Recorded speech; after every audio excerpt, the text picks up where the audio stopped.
Here's how to use geometry to be mean to your friends. Okay, well, maybe that's not exactly what we're learning, but close enough. So to find geometric means, you first need to know what a geometric sequence is. So if you don't already know what that is, then I recommend watching the video before this, which I have on the card on the screen right now, so you can learn what a geometric sequence is. But I'll also just quickly go over, remember that a geometric sequence is when you're multiplying something over and over.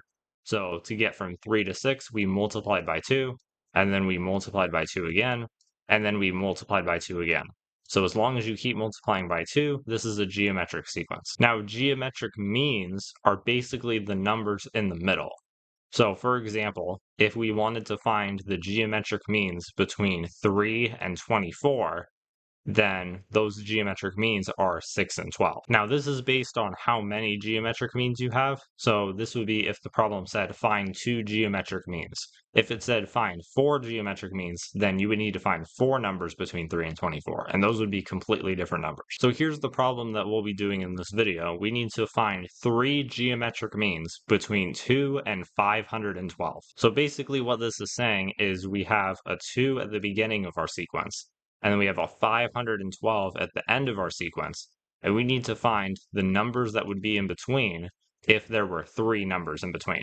So there's a number here, here, here, and then we get to 512. So we could just guess. We could be like, okay, what if they're multiplying by 2 each time? And then we're like, okay, 2, 4, 8. Oh, that doesn't reach 512. Okay, let's start over. Or we could solve this the more sophisticated way. And the sophisticated way to do this is by using the equation for a geometric sequence. So remember that the equation of a geometric sequence is always in this format. It's a sub n equals a sub 1 times r to the n minus 1. And just as a quick refresher, a sub whatever number always just means whatever term that is. So like, for example, a sub 3 would just mean the third number in the sequence, which means a sub 1 is the first number in the sequence. And then r is the number that we're multiplying by each time. So if we're constantly multiplying by 5, then r is going to be equal to 5. So we can just go ahead and plug in what we know.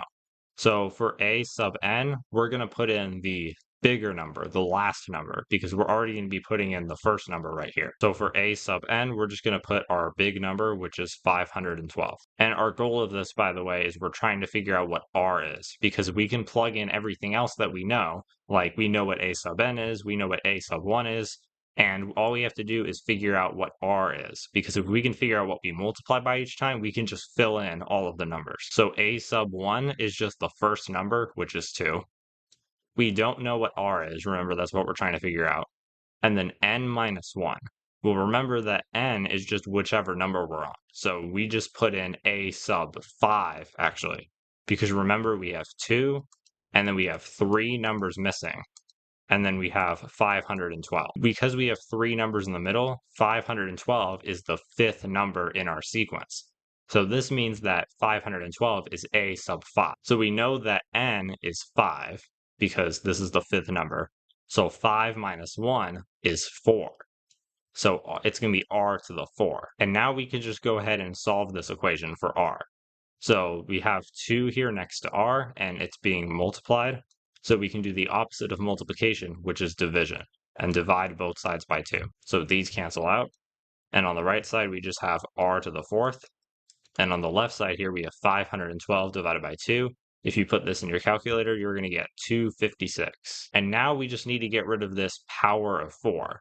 So the way that we do this is kind of like when we have like x squared. When you have x squared, to get rid of the squared, you do the opposite of squaring, which is square rooting to get rid of it, and then these cancel out. So when you have something to the power of 4, the opposite of the power of 4 is doing the 4th root.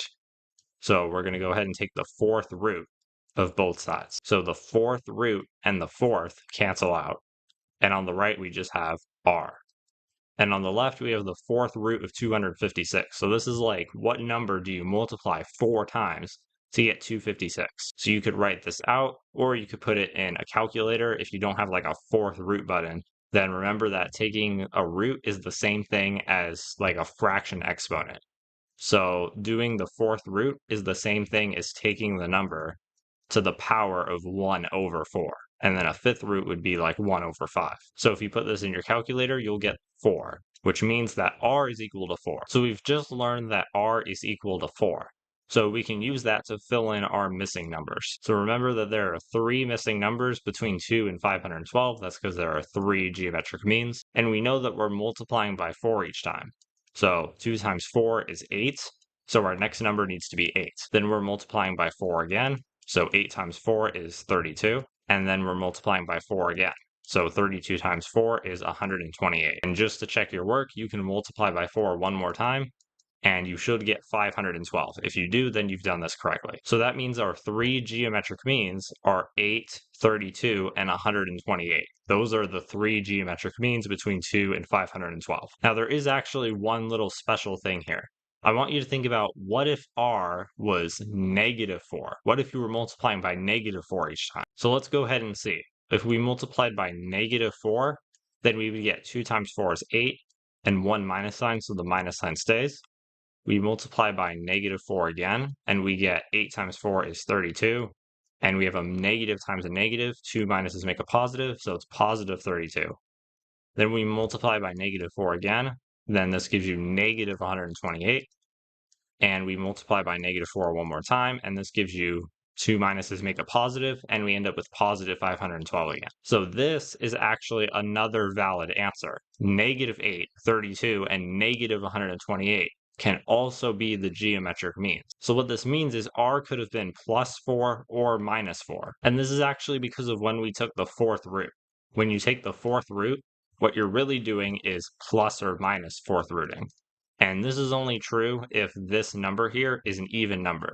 So if you're cube rooting, which is to the third, or if you're fifth rooting, which is another odd number, then it's actually not plus or minus. But yeah, these are your 2 possible answers for the 3 geometric means. So now you know how to find geometric means. And a lot of people at this point are probably nearing the end of their algebra classes. So if that's one of you, good for you. But one of the last things that you'll probably need to learn is logarithms. So if you're ready to start that, then you can watch this video right here. And as always, if you have any questions about this video, go ahead and leave it in the comments, and I'll be sure to answer your question. Thanks for watching.